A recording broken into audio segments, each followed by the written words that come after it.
is the ASMR Bookshop here, and in today's video we're going to be looking at the Top Gear 100 fastest cars and eating some custard creams.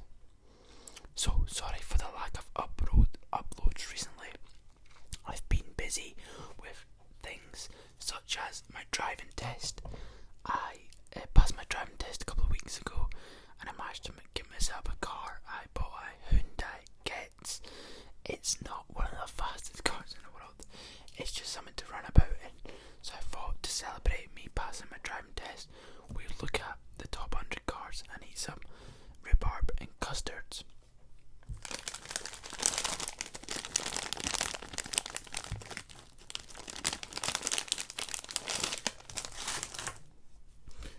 So this is the rhubarb and custards, got custard on one side and rhubarb on the other. Some people hate these, some people like them, kind of marmite. Not as in the taste but as in the effect. I like them.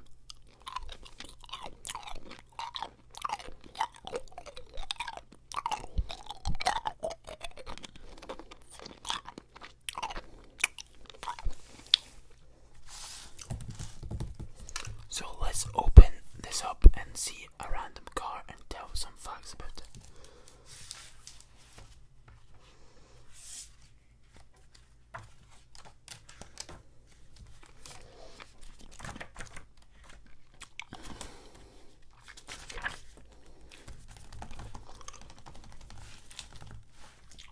So let's just look at this car first. This is the Bugatti Veyron. One of the fastest cars in the world at the time. The Bugatti Veyron was made up of numbers, very, very large numbers. Let's start with the 987 brake horsepower and 922 foot-pounds of torque. That sort of grunt is normally reserved for astronauts, and it comes out of an 8-litre 16-cylinder engine. My car's only a 1.4-litre 4-cylinder engine, so basically quadruple the amount the Bugatti Veyron has. It's like two American muscle cars, engines stuck together, but with 4 turbochargers thrown in. Good measure, and as a result of this madness, the Veyron's top speed is 253 miles per hour. Now that is fast. The 0 to 60 time on this one is 2.5 seconds, and the price is £900,000, but it's well over £1 million if you want to get it second hand. And this stick gives it a cool rating of 5. You know what? They're fast and all, but I don't think they have the best look in the world. I don't know what's about it. I think it's the grille. Yeah, the design of it, I don't like it. I'm not a huge fan of them. I think they look a bit too buggy for me. I'm more a fan of Ferraris and Lamborghinis. I think their designs are more. And Porsches as well. Even more Porsches are a bit buggy as well, but I love a Porsche 911.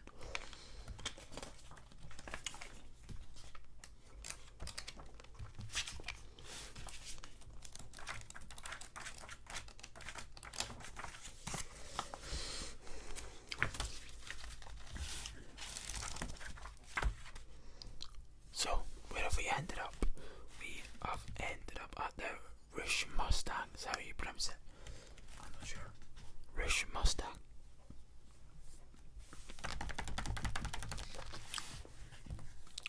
When Ford brought out the new Mustang, we all got quite excited until we found out it was rubbish. Another cheap, badly made American car that didn't go round corners and couldn't even go very fast in a straight line. Then along came Roush, this team of slightly bonkers racing experts, fitted a supercharger to the Mustang, making the power up to a whopping 450 brake horsepower, and that was the easy bit. Then they set about making the Mustang handle properly, and did a pretty amazing job of that too. But the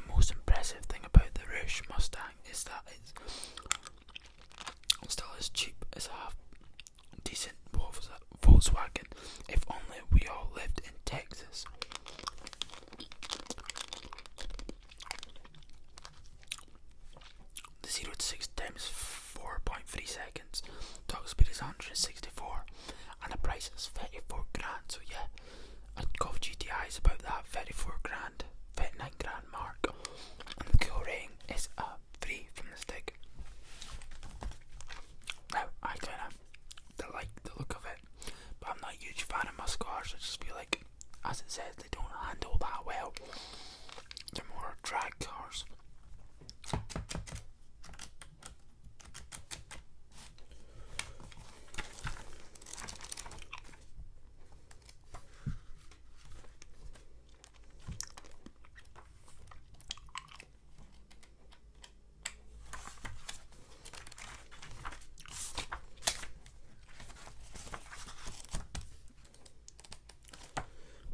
So what have we ended up on?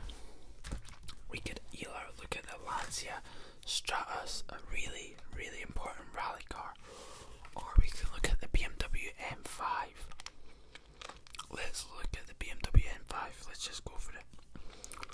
Here's a car that is so unbelievably clever and so unbelievably fast that even people who love cars get a bit cross, mostly because they feel like they're being left out, which is true. The BMW M5 is really just an enormous computer with a steering wheel and a V10 engine. It has a switch inside to limit the power for when you don't want to scare yourself silly, and all the sorts of other high-tech wizardry that enables you to go supersonic without ever really noticing. Big porcelains aren't meant to go super car fast, and when they do, it's all a bit too weird. 500 brake horsepower, 0 to 60 time is 4.7 seconds, top speed is 155 miles per hour, and the price is £65,000. But obviously you're getting the kind of luxury features of the Beamer, and the cool ratings are free from the stick.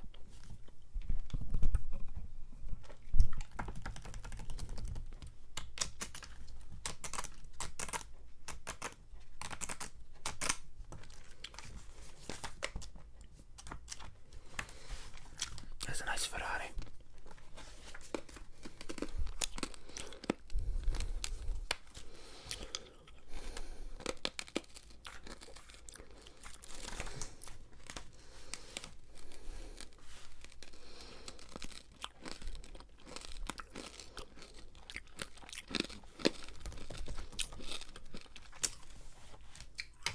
Now this is a nice looking car. This is a McLaren MP4-12C, nice orange colour. So, what's the facts about this one? There's a fly in the ointment at Ferrari, having just launched the truly breathtaking 458 Italia. They have learned that back in Britain, when it is raining and mostly just full of foxholes, a car is about to emerge that may put their new baby off pole position. The McLaren MP4-12C is a mouthful to say, but it's one you should probably practice. Here is the successor to the McLaren F1, a supercar still regarded by most people as the greatest ever despite being 20 years old. The MP4-12C will use technology from McLaren's Formula 1 racing cars and the latest idea from scientific buffoons to be incredibly fast but also economical and nice to the environment. Look out, Ferrari, the British are coming. And they certainly have. Since this car, they have kind of been going out there, and McLaren are a hefty brand nowadays. 0 to 6 time 3 seconds, 600 brake horsepower, 200 miles an hour, 160. And the score for the stick score is a 5-star, 5 stick head score. So pretty nice car, 200 miles an hour plus. It is really nice looking compared to the Bugatti. I think this is a lot better. You could say it's a bit boring. It's not as aggressive as the Bugatti, but it's a nice looking car. So I think that's going to be the last one for today. I hope you've enjoyed this video. Some hard candy sounds, looking looking at some cars. Sorry for the lack of uploads again. I've been busy with exams, obviously driving tests, just stuff like that. But please follow me on Instagram at the ASMR Bookshop. And please subscribe if you are new to the channel. We're so close to hitting 100 subscribers. I'd love that. That'd be a great to hit 100 subscribers. I will be trying to upload a video every week, every couple of days. I'll get back into the routine. I've just been putting this off for a while because I wanted to have a break over the Christmas period, but then I had exams and stuff, so I ended up taking too long of a break, and I'm sorry for that, guys. But we're back, and I'm going to be probably filming another video straight after this one, just to get the upload schedule